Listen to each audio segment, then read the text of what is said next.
Hello, my name is Ashal, and the topic of this debate is whether enforcing abstinence is an acceptable response to drug and alcohol related crimes. My group consists of Tania, Ashley, and myself, and we will be arguing for the affirmative side. Firstly, we are defining an acceptable response as a measure that is more effective at reducing recidivism than the current system. In support of enforced abstinence being an acceptable response to alcohol and drug-related crime, it's a simple statistical fact that alcohol and substance misuse are positively associated with crime, especially those of violent nature and driving offences.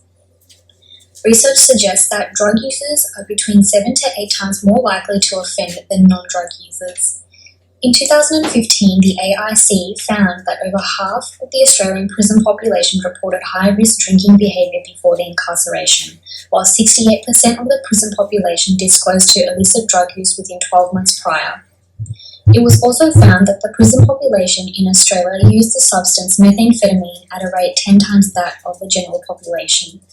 Sadly, these statistics are not limited to the Australian prison population. In prison, many ex-prisoners return to their substances of choice prior to incarceration.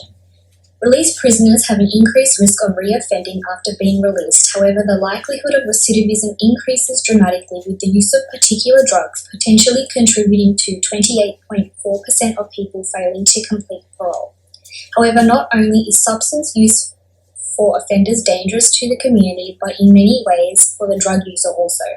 Due to time spent incarcerated, the tolerance level of the individual, depending on duration of sentence and the individual's personal circumstances, changes, making substance use, especially injecting, particularly dangerous, with increased risk of fatal and non-fatal overdose, as well as increased risk of infectious diseases. So what are abstinence programs? While there are many contemporary adaptations of abstinence programs, they all share common features. These programs are agreed to by inmates in order to receive early release from incarceration, bail conditions, or avoid re-incarceration. The parole undergoes regular mandatory drug testing where failed tests or compliance result in an immediate punishment, such as a 2-day jail sentence. These programs reframe desistance as a gradual process that generates progressive motivation for behavioural change through consistent, guaranteed negative reinforcement. As a result, these programs provide better engagement with stakeholders, procedural justice, and community integration through consensual, swift, guaranteed yet proportionate punishment that enact long-standing behaviour change and consistent with behavioural psychology approaches. Good afternoon, my name is Joey, and I, along with Jessica and Wade, will be arguing for the negative.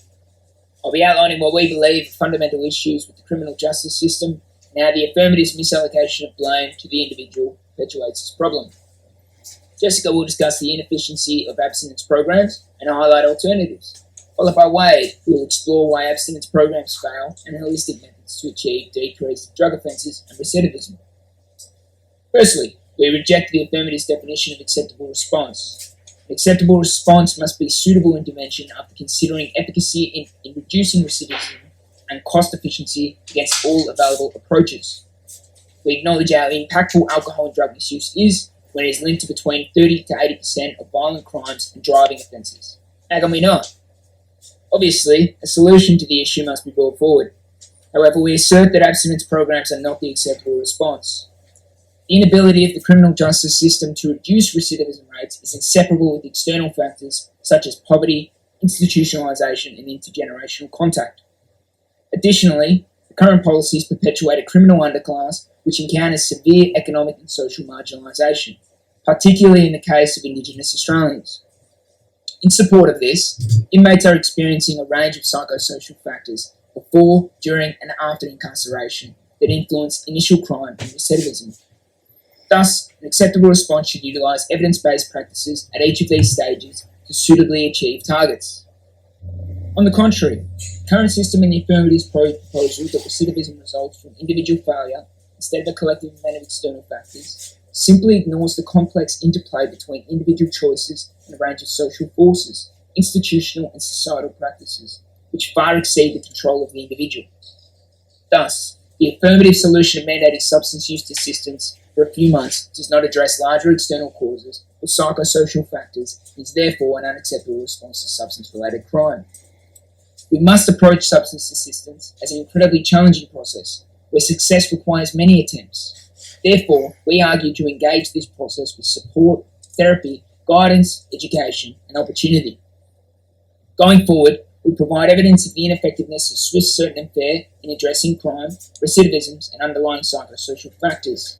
The pilot study of swift, certain and fair SCF abstinence programs was the Hawaii Opportunity Probation with Enforcement or HOPE program, where mandated probationers only appeared before a judge upon a failure to test or a positive test result for illicit drugs. A study compared HOPE probationers with probationers on standard supervision.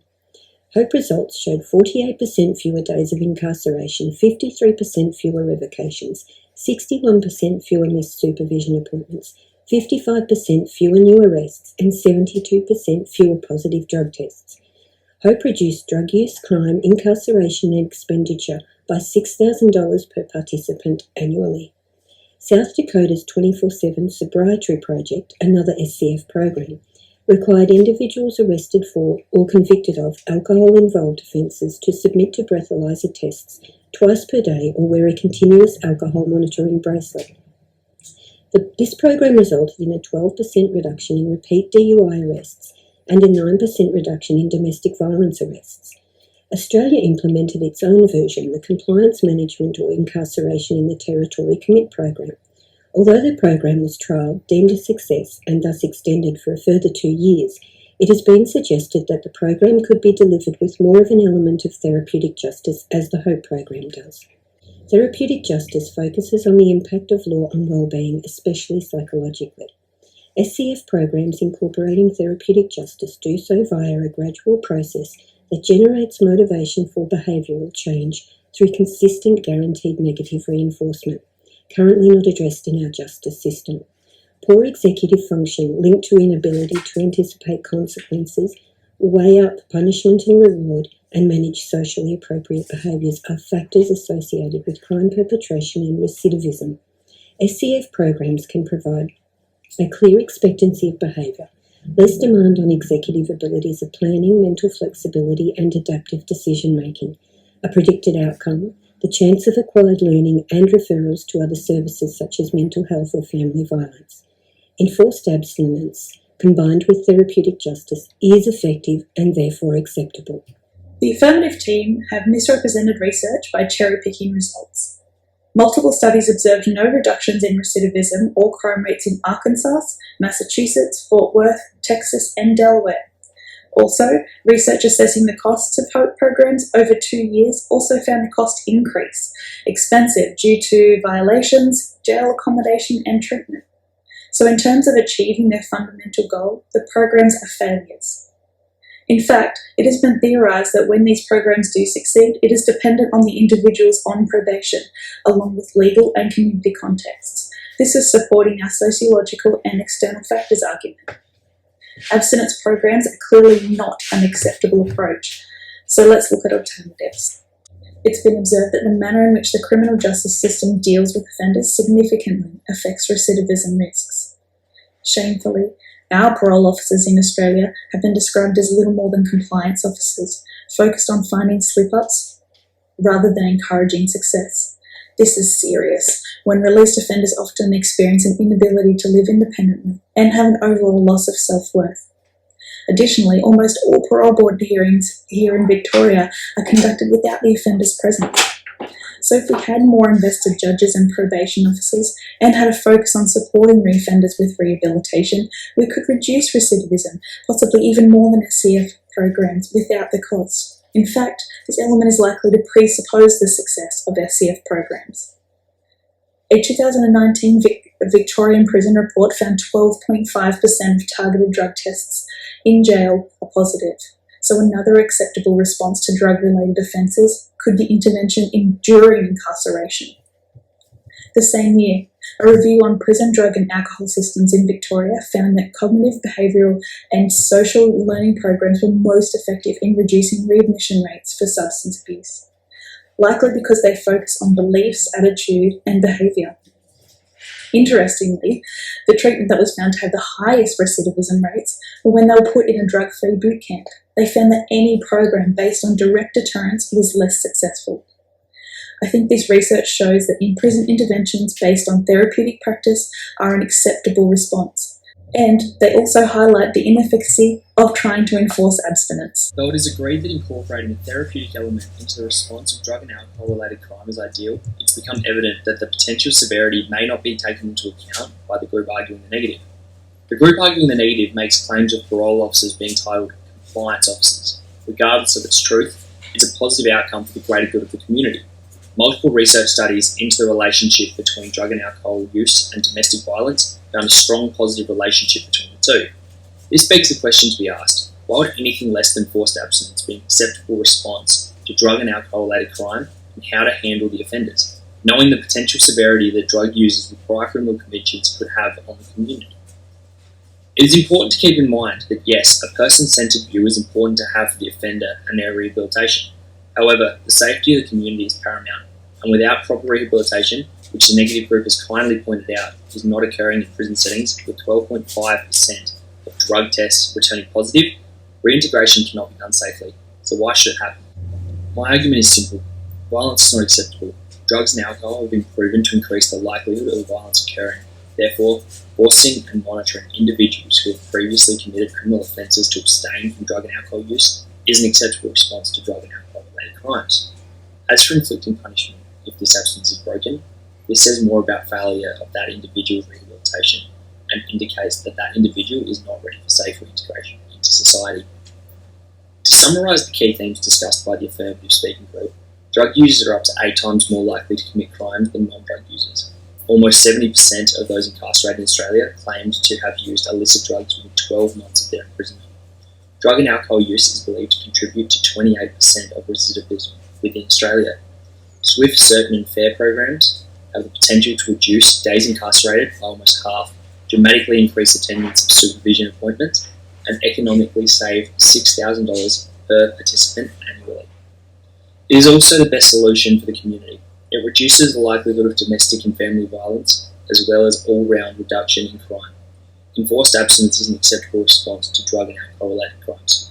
While we agree with Ashley that a net response to drug-related crime is dangerous, with significant community repercussions, forced abstinence is not effective at reducing the crimes that he's concerned with. It's possible that the increased community exposure actually poses a greater risk. Furthermore, as Jessica showed, the evidence does not indicate abstinence programs are effective at reducing crime.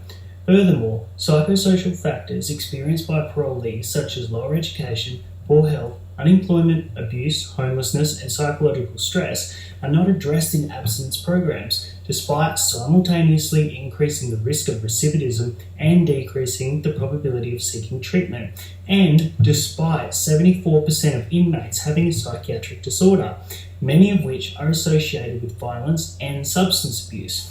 These programs take a punitive and reactive response to substance abuse, requiring a parolee to make multiple mistakes before they have access to treatment, which perpetuates the revolving door going in and out of prison, possibly even desensitizing jail conditions. This is unacceptable. Instead, we need proactive, therapeutic responses that support building new skills, coping strategies, and encouraging genuine behavioural change. The scientific literature is clear. Without effective, long-term treatment during incarceration, continued post-release, the likelihood of parolee drug violations increases. Examples include therapeutic community interventions with aftercare support, pharmacological support, and CBT.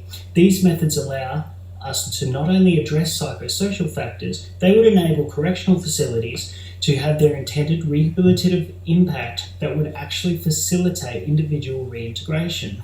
Given the robust empirical evidence, it is irresponsible to recommend an abstinence parolee program with the goal of reducing violence without treating the parolee's underlying mental disorders and even restricting access. Instead, the goal should be to preemptively create behavioural change. This is broadly the model implemented in Sweden, and they experience significantly lower rates of recidivism than we do. The issue of substance-related crime is a complex, multifaceted problem that no one program can address. Rather, it requires multiple strategies that address prevention, intervention, and ongoing support.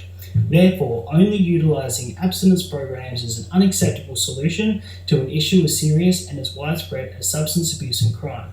We thank you for your consideration in this debate.